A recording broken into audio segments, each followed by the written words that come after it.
Shabbat Shalom. That's what we say on this, the seventh day of rest. You could say that even if you're on a battlefield. You can say it if you're on a tank. You could say Shabbat Shalom and recognize the seventh day, is the day set apart. And we say Shabbat Shalom because we love peace. We want peace. We don't want war.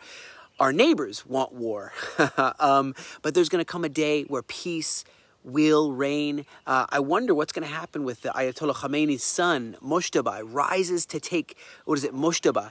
Is he going to follow in his father's footsteps and shoot intercontinental ballistic missiles on Israel? Is he going to choose a different path? What's going to happen? What's going to happen with the Saudi-Israel relations? Will we have shalom?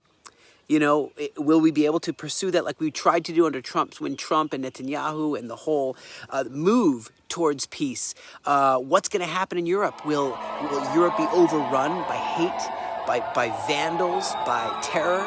What will happen?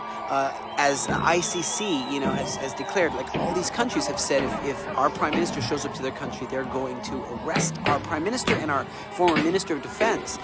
That is a huge thing.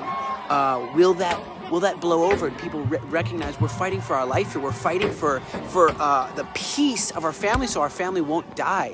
What's going on with the Yazidi massacre? Yazidis are being killed, genocided by these radical jihadists. What's going on with Turkey? Got a lot of things that are happening, but I just want to say Shabbat Shalom. It's crazy when people get this sickness. They get a sickness called anti-Semitism, and it makes them do really, really wrong things. It makes them deranged. You know what I mean? Calling Zionism a protected home for the Jewish people, and calling that like we are some colonialists, like we are some invaders. We're the historic people of this land, the promised land, Israel. Some of the symptoms of this derangement, they say Jews are trying to dominate the world. We're a tiny few amount of people. Blaming all problems on the Jewish people. Zionism, this desire to have a homeland, to be able to be protected from another Holocaust in our homeland, and to call that, like we're the terrorists. It's a twisted thing that happens to people, and I see how it ruins their life. I'm not going to list key people who have spoke and have gone insane, disproportionate criticism of Israel, more than they would criticize even their own country, saying that, atrocities against human rights, like what's going on, I mentioned the Yazidis, what's going on in China, Myanmar, in Syria, how many people dying every day, and then disproportionately being outraged. It's like a spiritual thing.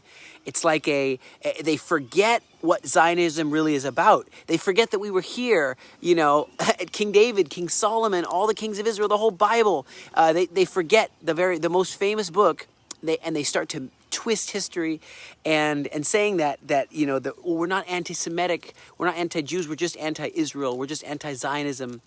And they start saying things that they said in the time of the Holocaust, blood libels, anti-Semitic tropes, and all this kind of stuff. And I just realized people got to recognize that there's almost a spiritual aspect to this, because it doesn't make sense. It's very hypocritical, like the queers for Palestine, which they would be killed if they came to Gaza. They'd be killed, and same thing in Iran. They would be hung from the street lights, But there's this kind of disconnecting with reality, and even academia, even you go to some churches, and you got to wonder, how can people that are professors in Columbia, how can they be teaching things that are not true and have these double standards?